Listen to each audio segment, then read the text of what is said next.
Hello दोस्तों, welcome back to my YouTube channel Bishnoi nursing academy में आपका बहुत बहुत स्वागत है। चलिए आज अपन एक बहुत ही इंपॉर्टेंट ड्रग्स स्टार्ट करेंगे। फार्मेकोलॉजी की कार्डियक सिस्टम की एक ड्रग्स है जिसका नाम है हाइपोलिपिडेमिक ड्रग्स। हाइपोलिपिडेमिक ड्रग्स नाम से स्पष्ट हो रहा है। हाइपो इट मीन्स लो और lipidaemic it means lipid. Lipid तो ऐसी ड्रग्स जो अपने बॉडी के अंदर ब्लड वेसल्स के अंदर मेनली ब्लड वेसल्स के अंदर लिपिड के लेवल को लो करे। तो ऐसी ड्रग्स जो अपनी बॉडी के अंदर लिपिड के लेवल को कम करे, उस प्रकार की ड्रग्स को बोला जाता है हाइपोलिपिडेमिक ड्रग्स। मतलब कि अपने ब्लड वेसल्स के अंदर अगर लिपिड का लेवल ज़्यादा हो गया है तो उस कंडीशन के अंदर अपन ये ड्रग्स देंगे ताकि लिपिड का लेवल जो है वो वापस से कम हो सके। उस ड्रग्स को बोला जाता है हाइपोलिपिडेमिक ड्रग्स। लिपिड के अंदर कई प्रकार के लिपिड आते हैं अलग अलग फैट वगैरह के अंदर। इसमें लिपिड एक बड़ी कैटेगरी है। लिपिड एक कैटेगरी जिसके अंदर अलग अलग लिपिड्स के टाइप आते हैं। लाइक दैट ट्राइग्लिसराइड हो गया, ट्राइग्लिसराइड हो गया, फैटी एसिड हो गया और मेनली कोलेस्ट्रॉल हो गया। इन टाइप्स के इन सभी की अगर बॉडी के ब्लड वेसल्स के अंदर अगर इसकी अमाउंट ज़्यादा हो जाती है तो अपने को ये ड्रग्स देनी होती है। जिस प्रकार ये जो जितने भी टाइप्स होते हैं लिपिड के, इनका लेवल है वो बॉडी के अंदर कम करना है। तो इस प्रकार की मैकेनिज्म के लिए अपन ये ड्रग्स यूज करते हैं। मेनली कोलेस्ट्रॉल का लेवल जो होता है ब्लड वेसल्स में ज़्यादा हो जाता है किसी कारण से, जैसे कि अपने डाइट के अंदर अगर कोलेस्ट्रॉल वगैरह एसिड डाइट ले ली जिसमें हाई लेवल हो तो उस दौरान अपने को ये ड्रग्स देनी होती है। तो कोलेस्ट्रॉल जो होता है, कोलेस्ट्रॉल की अलग अलग ब्लड वेसल्स के अंदर इनकी अलग फॉर्म होती है। कोलेस्ट्रॉल मेनली टू टाइप्स के अंदर अपनी बॉडी की ब्लड वेसल्स में रहता है। एक तो होता है LDL और एक होता है HDL। एक लिपिड, एक अलग कंसेप्ट देखो कि एक लिपिड जो होता है जब अपन बॉडी की जो प्रोटीन होती है उन प्रोटीन के साथ में कंबाइंड हो जाता है तो इन दोनों का एक कंपोनेंट बनता है लिपोप्रोटीन। लिपोप्रोटीन मतलब जब लिपिड और प्रोटीन दोनों साथ में मिल जाते हैं तो उस कंपाउंड को बोला जाता है लिपोप्रोटीन।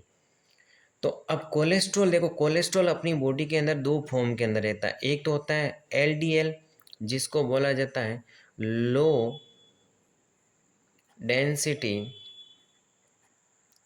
लिपोप्रोटीन और एक होता है HDL, it means high density lipoprotein.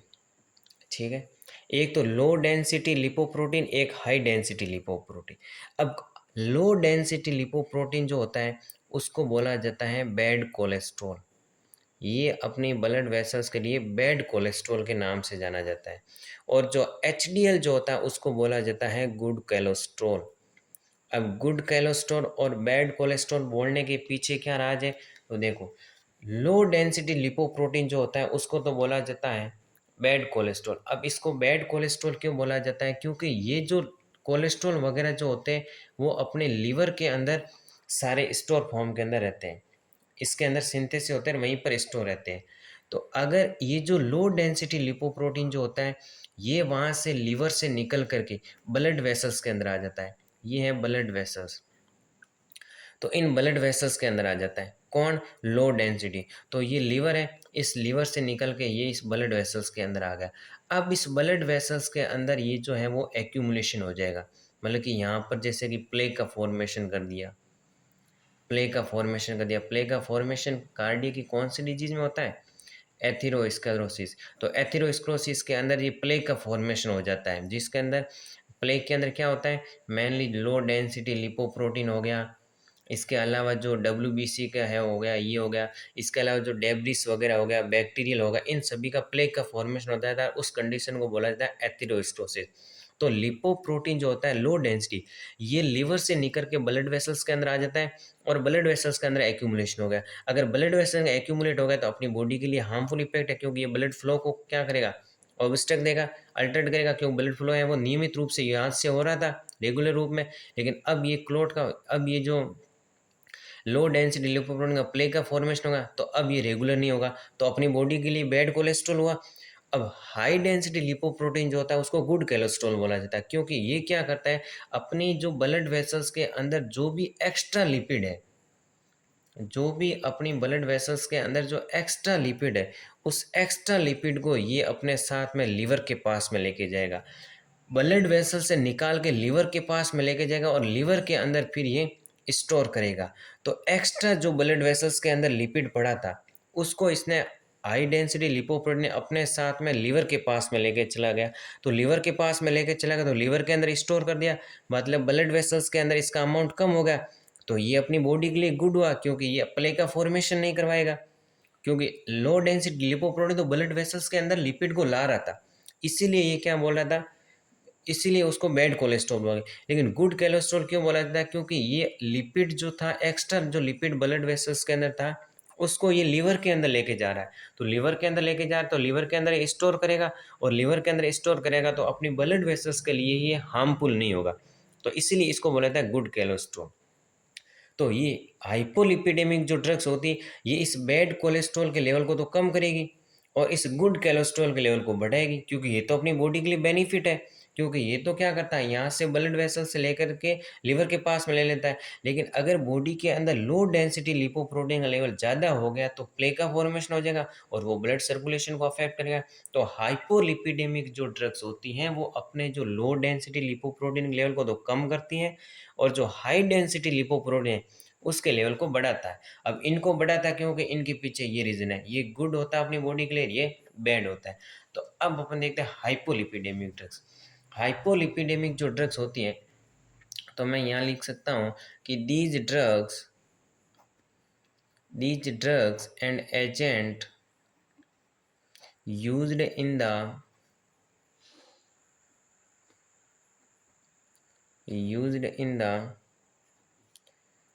Treatment of atherosclerosis. अब एथेरोस्क्लेरोसिस क्या है, एथेरोस्क्लेरोसिस एंड हाइपर लिपिडेमिया। तो अपनी बॉडी को एथेरोस्क्लेरोसिस क्या है, एथेरोस्क्लेरोसिस के पीछे की ये कहानी है कि लो डेंसिटी एथेरोस्क्लेरोसिस एक कार्डियक की डिजीज़ है, जिसके अंदर अपनी ब्लड वेसल्स के अंदर प्लेग का फॉर्मेशन हो जाता है जिस अब प्लेग के अंदर ये लिपिड वगैरह का एक्यूमुलेशन होता है, जिसकी वजह से ब्लड वेसल्स के अंदर जो ब्लड है उसका फ्लो है वो अफेक्ट होता है। तो उस कंडीशन को कहते हैं एथेरोस्क्लेरोसिस। अगर इस एथेरोस्क्लेरोसिस कंडीशन को ट्रीट करना है तो अपन ये ड्रग्स लेंगे। इसके अलावा हाइपर लिपिडेमिया, अगर ब्लड वेसल्स के अंदर लिपिड का लेवल बढ़ गया है तो उस कंडीशन के भी अंदर अपन ये ड्रग्स यूज कर सकते हैं। इसके अलावा नेक्स्ट पॉइंट है कि this drugs are used to, और इस ड्रग्स को अपन कहाँ पे यूज ले सकते हैं, तो this drugs are used to lower the lipid in blood vessels. Blood vessels के अंदर अगर लिपिड का लेवल ज़्यादा हो गया है तो उस कंडीशन को ट्रीट करने के लिए अपन ये ड्रग्स यूज कर सकते हैं। इसीलिए इस ड्रग्स को अपन क्या बोल सकते हैं, that is also called lipid lowering agent. Lipid lowering agent, इस ड्रग्स को लिपिड लोअरिंग एजेंट भी बोल सकते हैं। क्यों बोल सकते हैं, क्योंकि अपनी ब्लड वेसल्स के अंदर ये लिपिड के लेवल को क्या करती हैं, कम करती हैं, लो करती हैं। इसीलिए अपन इस ड्रग्स को लिपिड लोअरिंग एजेंट्स भी बोल सकते हैं। इसके अलावा नेक्स्ट पॉइंट इसके इंट्रोडक्शन में अपन ये लिख सकते हैं कि these drugs are use for lower the cholesterol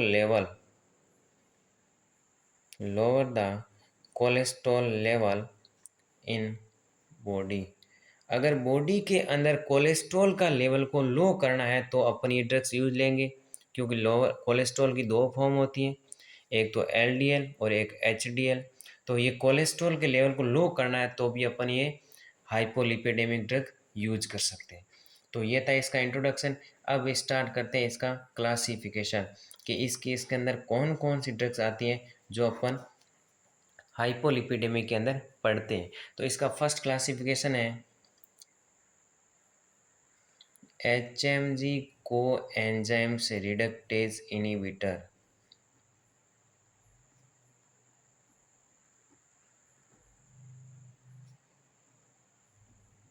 reductase inhibitor drugs, ऐसी ड्रग्स जो एचएमजी को एंजाइम्स को रिडक्टेज करे। ये एंजाइम्स कहाँ होता है, क्या यूज होता है, वो इसके मैकेनिज्म ऑफ एक्शन के अंदर देखें।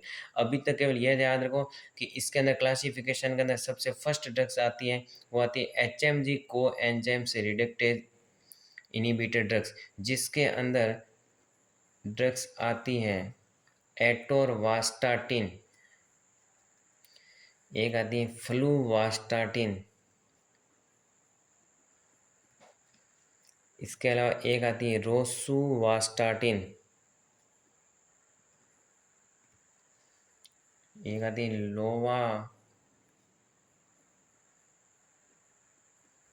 लोवावास्टाटिन, और एक आती है प्रोवास्टाटिन। ये सारी ड्रग्स आती है एचएमजी को एंजाइम्स रिडक्टेज के अंदर। सेकेंड इसके अंदर आती हैं fibrate drugs, fibrates second category है, जिसके अंदर मेनली दो ड्रग्स आती हैं, फिनोफाइब्रेट्स, फिनोफाइब्रेट्स एंड क्लोफाइब्रेट्स, क्लोफाइब्रेट्स एंड फिनोफाइब्रेट्स, ये आती है इस फाइब्रेट्स के अंदर। सेकेंड थर्ड नंबर का क्लासिफिकेशन है बाइल एसिड इनहिबिटर ड्रग्स, ऐसी ड्रग्स जो बाइल एसिड का प्रोडक्शन को कम करते हैं। इसके अंदर मेनली एक ड्रग्स आती हैं कोलेस्टिपोल। फोर्थ नंबर का है वो है निकोटिनिक एसिड, ये भी इसी का क्लासिफिकेशन है। यहाँ पर इसका दूसरा नाम है नियासिन। तो ये निकोटिनिक एसिड या नियासिन किसका साइंटिफिक नेम है, कौन सी विटामिन का क्लास नेम है, विटामिन बी, और बी के अंदर भी कौन सी, विटामिन बी3। तो विटामिन बी3 की टैबलेट्स देकर भी अपन लिपिड का लेवल कम कर सकते हैं। इसके अलावा बाइल एसिड इनहिबिटर ड्रग्स हैं, जैसे कोलेस्टिफोल हो गया। फाइब्रेट्स कैटेगरी के अंदर आती हैं फिनोफाइब्रेट्स एंड क्लोफाइब्रेट्स, और एचएमजी को रिडक्टेज एंजाइम्स के अंदर आती हैं एटोरवास्टाटिन, फ्लूवास्टाटिन, रोसुवास्टाटिन, लोवास्टिन एंड प्रोवास्टाटिन, ये आती हैं इसके अंदर। अब अपन स्टार्ट करते हैं इनका ड्रग्स का मैकेनिज्म ऑफ एक्शन। अब स्टार्ट करते हैं mechanism of action. Mechanism of action के अंदर कौन कौन सी ड्रग्स का किस प्रकार से एक्शन करती हैं उसको देखते हैं। तो सबसे पहले अपन ड्रग्स देखते हैं एचएमजी को एंजाइम्स इनहिबिटर ड्रग्स। तो अपनी बॉडी के लिवर के अंदर, जो अपनी बॉडी का लिवर होता है, उसके अंदर एक एंजाइम्स प्रेजेंट होता है जिसका नाम है एचएमजी को एंजाइम्स। अगर इसकी फुल फॉर्म देखी जाए तो वो है हाइड्रोक्सी मिथाइल ग्लूटाइल कोएंजाइम्स, कोएंजाइम्स ए, ये इसकी फुल फॉर्म है। तो ये जो एंजाइम्स होता है ये अपनी लिवर के अंदर प्रेजेंट होता है। कहाँ प्रेजेंट होता है, लिवर के अंदर। और लिवर के अंदर सिंथेसिस होता है कोलेस्ट्रॉल का। तो इस कोलेस्ट्रॉल के सिंथेसिस के लिए ये एंजाइम्स रेस्पॉन्सिबल होता है। अगर अपनी लिवर के अंदर ये एंजाइम्स है तो ये कोलेस्ट्रॉल का सिंथेसिस करेगा। इट मीन्स मैं डायरेक्टली कह सकता हूँ कि अगर कोलेस्ट्रॉल का सिंथेसिस करना है तो इस एंजाइम्स को प्रेजेंट होना जरूरी है। और अपन ये ड्रग्स दे रहे हैं एचएमजी को enzymes reductase inhibitor. It means ये एंजाइम्स अगर नहीं होगा, इस एंजाइम्स को इनहिबिट करने वाली ड्रग्स दे दी अपन ने, कौन सी, एटोरवास्टाटिन, फ्लूवास्टाटिन, वैसी ड्रग्स। तो वो ड्रग्स क्या करेगी, इस एंजाइम्स को इनहिबिट करेगी। अगर इस एंजाइम्स को इनहिबिट कर दिया तो कोलेस्ट्रॉल का सिंथेसिस नहीं होगा। अगर कोलेस्ट्रॉल का सिंथेसिस नहीं होगा तो अपनी बॉडी के अंदर कोलेस्ट्रॉल का लेवल कम हो जाएगा। अगर कोलेस्ट्रॉल का लेवल कम हो गया तो वो ड्रग्स का इफेक्ट आ गया, क्योंकि अपन ड्रग्स ही ऐसी दे रहे हैं जिसके अंदर कोलेस्ट्रॉल का लेवल मिनिमम हो जाए। तो ये एंजाइम्स इस प्रकार से इसके ऊपर फंक्शन करता है। तो ये ड्रग्स इसको इनहिबिट कर सकती है। तो मैं इसके अंदर लिख सकता हूँ इसी मैकेनिज्म के अंदर कि दीज ड्रग्स कौन सी, एटोरवास्टाटिन वगैरह, inhibit the synthesis of cholesterol synthesis of cholesterol in liver, ये तो इसकी एक मैकेनिज्म। इसके अलावा इसका एक और काम है, and also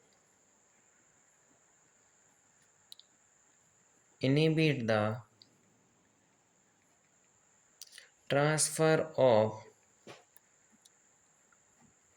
triglyceride, also inhibit the transfer of triglyceride from liver to plasma and block the HMG co-reductase enzyme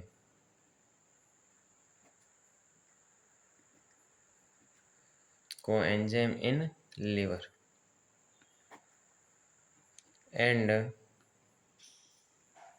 prevent the cholesterol synthesis.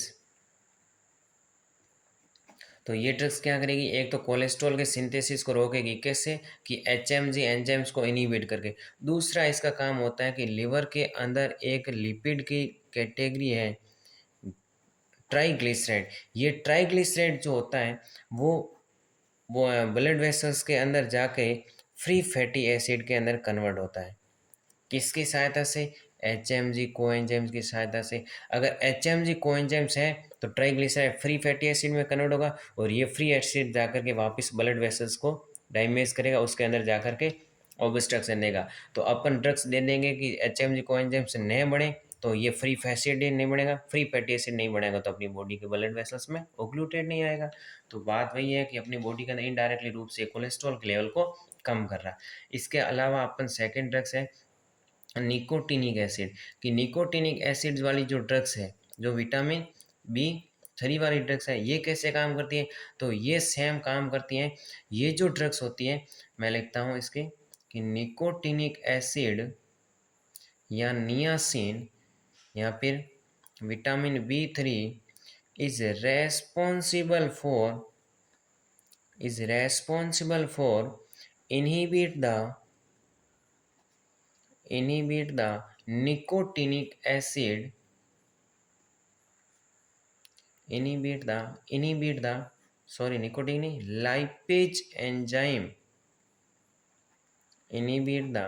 lipase enzyme which is breakdown of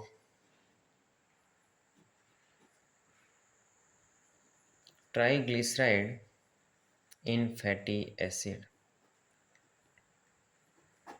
तो ये निकोटिनिक एसिड वाली drugs कैसे काम करती हैं कि ये अपनी बॉडी के अंदर जो ट्राइग्लिसराइड होता है वो इस लाइपेज एंजाइम की सहायता से फैटी एसिड के अंदर चेंज होता है और उसके अंदर कैसे था, एचएमजी भी रेस्पॉन्सिबल होता है, लाइपेज भी रेस्पॉन्सिबल होता है। तो ये निकोटिनिक एसिड क्या करेगी, इस लाइपेज एंजाइम्स को इनहिबिट करेगी। इस लाइपेज एंजाइम्स के लिए कौन रेस्पॉन्सिबल होता है, निकोटिनिक एसिड।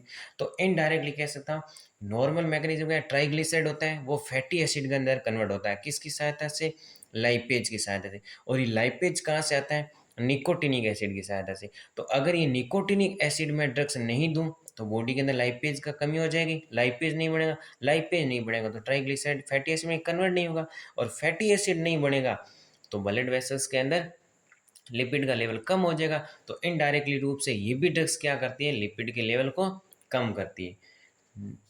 तो ये थी अपनी मैकेनिज्म ऑफ एक्शन। इन दो मैकेनिज्म के बेसिस पर अपनी ये ड्रग्स हैं वो काम करती हैं। सेकेंड नंबर का अपन देखते हैं, अब अपन देखते हैं इसका यूज, मतलब इस ड्रग्स को कहाँ कहाँ पर अपन यूज कर सकते हैं। तो सबसे फर्स्ट अपन इस ड्रग्स को कहाँ यूज कर सकते हैं, हाइपरलिपिडेमिया। अगर बॉडी के अंदर लिपिड का लेवल ज़्यादा हो गया है तो अपन इस ड्रग्स को यूज कर सकते हैं। इसके अलावा एथेरोस्क्लेरोसिस को ट्रीट करना है तो भी अपन इस ड्रग्स को यूज कर सकते हैं। एथेरोस्क्लेरोसिस क्या होता है कि ब्लड वेसल्स के अंदर प्लेक फॉर्मेशन हो सकता है जिसकी वजह से ब्लड सर्कुलेशन अफेक्ट हो सकता है, तो उसको ट्रीट करने के लिए। इसके अलावा इस ड्रग्स को अपन कहाँ यूज कर सकते हैं, ट्राइग्लिसराइडेमिया ट्राइग्लिसराइडेमिया, अगर बॉडी के अंदर ट्राइग्लिसराइड का लेवल ज़्यादा हो जाता है, उस कंडीशन को कहते हैं ट्राइग्लिसराइडेमिया। तो उस कंडीशन को अगर ट्रीट करना है तो अपन ये ड्रग्स यूज कर सकते हैं। इसके अलावा कहाँ यूज कर सकते हैं? हाइपर हाइपर कोलेस्ट्रेमिया, हाइपर कोलेस्ट्रोमिया, अगर कोलेस्ट्रॉल का लेवल ज़्यादा हो गया तो भी अपन इस ड्रग्स को यूज कर सकते हैं। इसके अलावा इन सभी के तो लेवल को कम करती है, लेकिन अपनी बॉडी के अंदर अगर हाई डेंसिटी लिपोप्रोटीन, जिसको बोला जाता है गुड कोलेस्ट्रॉल, अगर उसके लेवल को बढ़ाना है तो भी अपन इस ड्रग्स को यूज करेंगे। तो इन कंडीशन के दौरान ये यूज होती है। एक तो हाइपरलिपिडेमिया, एथेरोस्क्लेरोसिस, ट्राइग्लिसरीडेमिया एंड हाइपरकोलेस्ट्रोमिया। और अगर एचडीएल का लेवल बढ़ाना है तो अपने बॉडी के अंदर इस ड्रग्स का यूज करेंगे अपन। तो ये इसका हो गया थेरापूटिक यूजेज। अब अपन बात करते हैं इसके एडवर्स इफेक्ट की, कि कौन कौन से इसके अंदर एडवर्स इफेक्ट आएंगे, क्या क्या इसके अंदर इफेक्ट देखने को मिलेगा। तो अपन बात करते हैं इसके एडवर्स इफेक्ट की। एडवर्स इफेक्ट के अंदर सबसे पहले क्या देखने को मिलेगा? इस ड्रग्स के अंदर हेडेक देखने को मिलेगा, नोजिया देखने को मिलेगा, वोमिटिंग होगी, नोजिया, वोमिटिंग। इसके अलावा ये जो ड्रग्स होती हैं वो डायरिया को कॉज करती हैं। डायरिया को क्यों कॉज करती हैं? क्योंकि डायरिया मतलब ये जो ड्रग्स होगी वो जो अपनी इंटेस्टाइन की जो पेरिस्टालसिस मूवमेंट है, पेरिस्टालसिस जो मूवमेंट है उसको डिक्रीज कर लेती है, पेरिस्टाल्स उसको इंक्रीज कर लेती, सॉरी, पेरिस्टालसिस मूवमेंट को अगर इंक्रीज कर ली तो अपनी बॉडी के अंदर डायरिया हो जाता है। तो ये जो ड्रग्स होती है वो पेरिस्टालसिस मूवमेंट को इंक्रीज करती है, जिसकी वजह से डायरिया हो सकता है। तो ये डायरिया कोज कर सकती है। इसके अलावा ये इनसोमनिया को कोज कर सकती है। Insomnia means lack of sleep, lack of sleep, lack of sleep, नींद नहीं आने देगी। इनसोम्निया क्यों करते हैं? क्योंकि ये सर्काडियम रिदम को अफेक्ट करती हैं, जैसे कब उठना कब सोना, इनको ये कम करती है, इसको ये अफेक्ट करती है। सर्काडियम रिदम को कौन कंट्रोल करता है? Pineal gland. अगर बच्चा 8 साल तक का है तब तक तो उसको कौन करेगा? Pineal gland. और अगर 8 साल से ज़्यादा हो गया तो फिर उसको करेगा हाइपोथैलेमस। तो इन सर्काडियम रिदम को ये अफेक्ट करती है, जिसकी वजह से इनसोमनिया वगैरह होने की कंडीशन रहती है। इसके अलावा अपने बॉडी के अंदर और क्या देखने को मिलेगा इसका एडवर्स इफेक्ट के अंदर? और देखने को मिल सकता है आपका myopathy. Myopathy, myopathy it means muscles weakness, muscles weakness देखने को मिल सकती है इसके ड्रग्स के अंदर। तो ये मायोपैथी। इसके अलावा एब्डोमिनल क्रैम्प्स, पेट के अंदर मरोड़े आना, तो वो भी कॉज कर सकती हैं, एब्डोमिनल क्रैम्प्स बोल सकते हैं उसको। तो वो भी इसके अंदर एडवर्स इफेक्ट के अंदर आता है। नेक्स्ट अपन बात करते हैं ड्रग्स इंटरेक्शन। ड्रग्स इंटरेक्शन की कौन कौन सी ड्रग्स इंटरेक्शन है। अब बात करते हैं ड्रग्स इंटरेक्शन की, कि कौन ड्रग्स इंटरेक्शन के अंदर क्या होता है। तो सबसे पहले इसका ड्रग्स इंटरेक्शन है कि यूज्ड विथ, अगर इस ड्रग्स को इन ड्रग्स के साथ में किन किन के साथ में, एरिथ्रोमाइसिन, एरिथ्रोमाइसिन, साइक्लोस्पोरिन और नियासिन, यानी कि विटामिन B3, अगर इनके साथ में यूज की जाए तो may increase the risk of myopathy. तो ये क्या है? एंटीबायोटिक ड्रग्स है। Used with erythromycin, cyclosporine and niacin में increase the risk of myopathy. Myopathy अबार अपने पढ़ा कि ये एडवर्स इफेक्ट देखने को मिलता है। अगर अपने एरिथ्रोमाइसिन और साइक्लोस्पोरिन के साथ में हाइपोलिपिडेमिक ड्रग्स को दे दी तो वो मायोपैथी को और ज़्यादा इंक्रीज कर सकती है, मायोपैथी को और बढ़ा सकती है, मसल्स वीकनेस को और बढ़ा सकती हैं। तो ये था इसका इफेक्ट। इसके अलावा एक और इफेक्ट है कि को करंट यूज विथ वारफ्रीन, अगर इस ड्रग्स को वारफ्रीन के साथ में और मिला करके दिया जाए तो ये भी वारफ्रीन का इफेक्ट है वो और ज़्यादा बढ़ सकता है। अगर हाइपोलिपिडेमिक ड्रग्स को हाइपोलिपिडेमिक ड्रग्स को वारफ्रीन के साथ में मिक्स करके दिया जाए तो वो इस वारफ्रीन के इफ़ेक्ट को और ज़्यादा इम्प्रूव कर सकती है। ये इसका ड्रग्स इंटरेक्शन है। अब अपन बात करते हैं इसकी नर्सिंग रेस्पॉन्सिबिलिटी। नर्सिंग रेस्पॉन्सिबिलिटी के अंदर क्या है, सबसे पहले अपने पेशेंट को एडवाइस करना है कि जो भी अपन मेडिसिन ले रहे हैं वो रेगुलरली ले। Advise the patient to take medication regularly in prescribe manner. जैसा पेशेंट को अपन ने बोला है, डॉक्टर ने जिस मैनर्स के अंदर लेने को बोला है, उस पेशेंट को रेगुलरली वो मेडिसिन लेनी। इसके अलावा अपने को एल्कोहल को अवॉइड करना है। Avoid the alcohol consumption, alcohol को नहीं लेना क्योंकि वो भी उसके अंदर कोलेस्ट्रॉल का लेवल होता है जो ब्लड वेसल्स के अंदर जाके ऑब्स्ट्रक्शन पैदा करता है।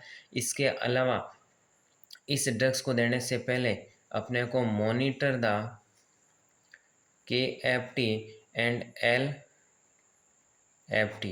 LFT it means liver function test और KFT it means kidney function test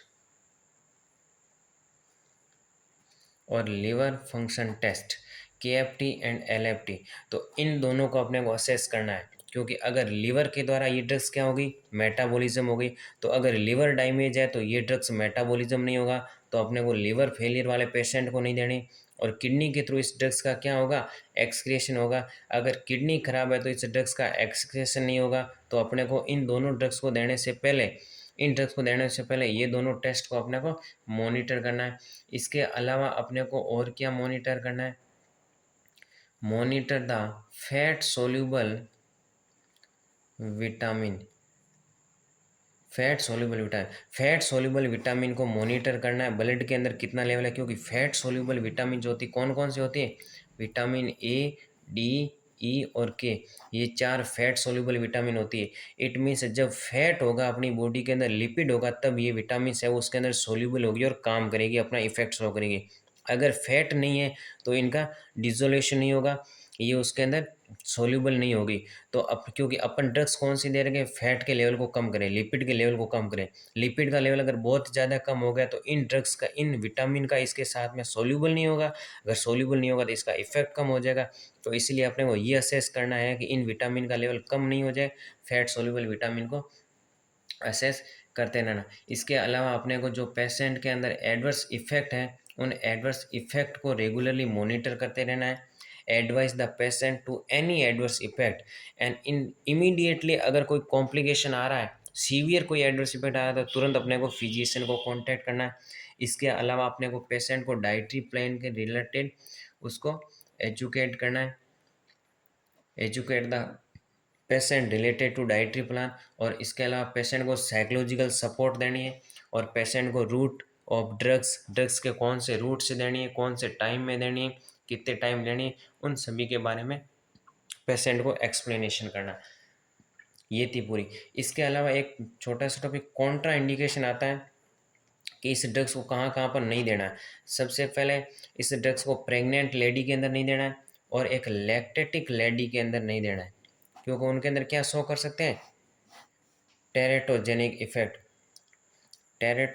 effect show कर सकते हैं। टेरेटोजेनिक इफेक्ट क्या होता है कि अपन ये जो प्रेग्नेंट लेडी को दिया तो वो प्लेसेंटा के थ्रू उसके बेबी के पास में पहुंचेगा और बेबी के जो ग्रोथ और डेवलपमेंट हो रहा है उसको अफेक्ट करेगा, फीटस का ग्रोथ और डेवलपमेंट अफेक्ट करेगा। इसको बोलते हैं टेरेटोजेनिक इफेक्ट।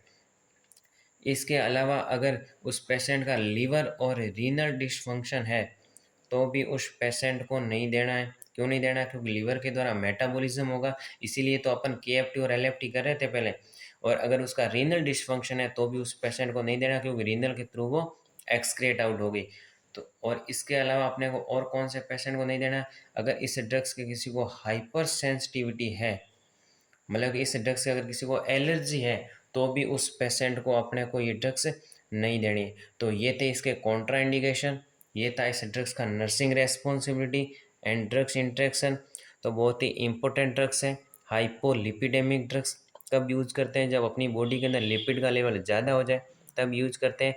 तो ये सारी बहुत ही इंपॉर्टेंट है। Thank you for watching this video and so